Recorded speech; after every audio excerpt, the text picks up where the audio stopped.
One of the problems with recruiting for investment banking is not the knowledge or skills you acquire, but the access to talk with real investment bankers to put your best foot forward. Our sponsor, WSO Academy, can provide those connections with 60 head mentors who are finance professionals at top firms like Goldman, Centerview, and JP Morgan. Imagine being able to get on the phone within 24 hours with one of the Academy's 1,300 mentors right before a critical interview. Get on the waitlist for WSO Academy today by clicking the link in the show notes or by visiting wallstreetoasis.com/academy.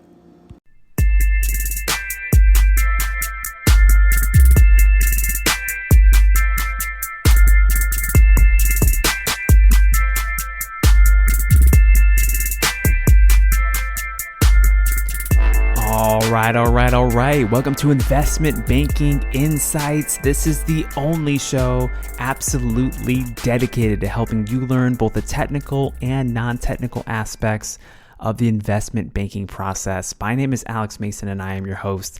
Let's get into today's episode. We're talking about precedent transactions and the different steps that you have to go through in terms of figuring out your precedent transactions analysis. And we talked about selecting your universe of comparable acquisitions, your existing transactions that you're going to use as the basis for your analysis. And before we move on to the next step, I think it's worth talking about the first step in a little bit more detail. So when we're talking about a deal, we're looking for specific transactions that have already happened that we can compare to for a target company. And when we're looking at the deal, we want to understand the context of what's going on. So what actually impacts the price of a deal?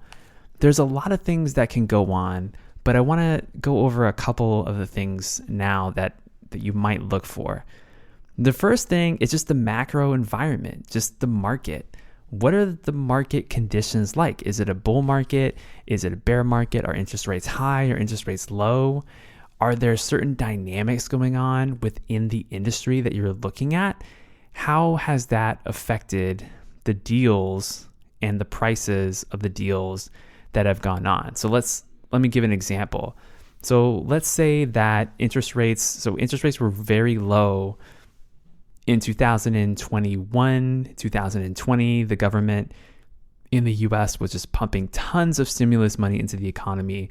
And what did that do? It raised valuations really, really high across industries. So companies were paying a lot of money for a lot of deals. And investment bankers, boy, they got some great bonuses that year because there was so much volume in the market, and also the prices of these deals tended to be pretty high. And that was a function in large part of the macro environment. Everyone wanted to get deals done. Rates were so low. The economy had a lot of cash that was circulating within it. So that's something that can happen. And then contrast that to right now.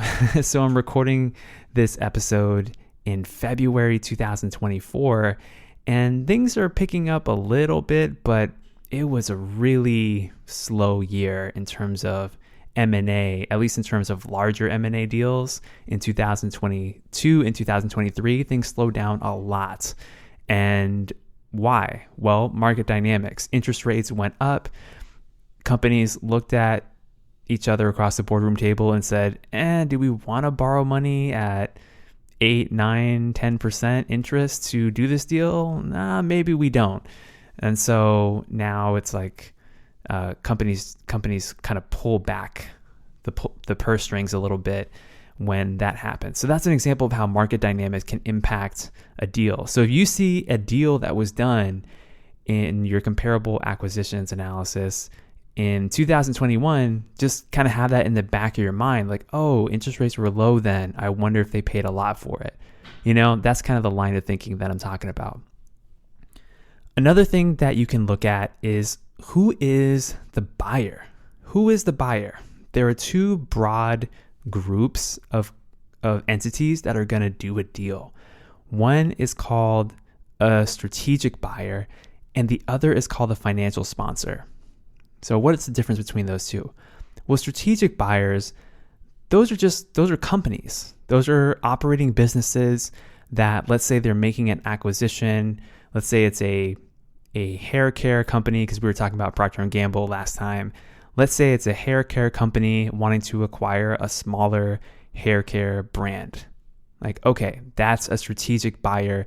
The reason they're purchasing this company is probably primarily because they want to add to their company's earnings and find some synergies over the long term, right? They want to fold it into their business and essentially create a bigger business based on what they're doing.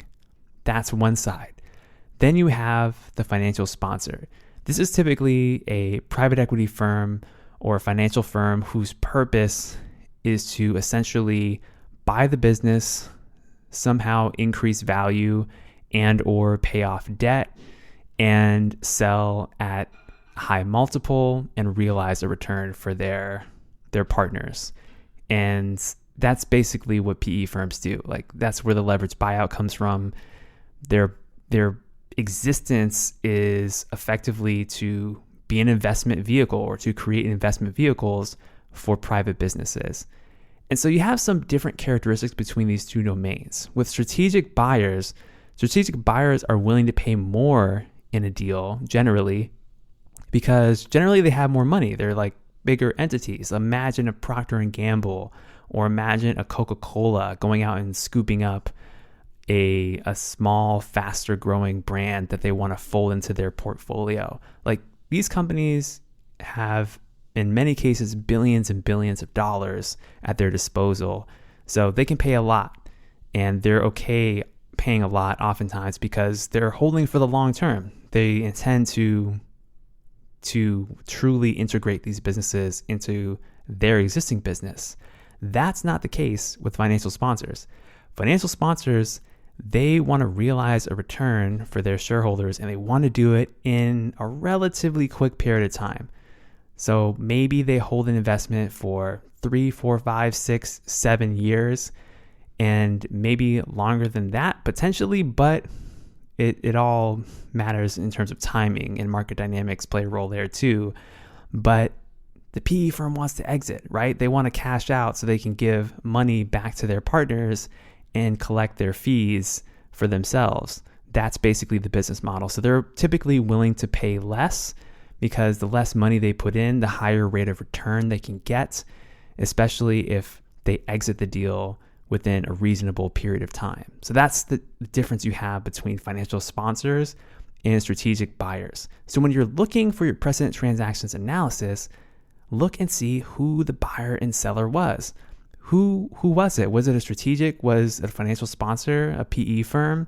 Because that can tell you like a little bit more insight into the purchase price and the nature of the deal. What was the intent of the buyer when they purchased this company?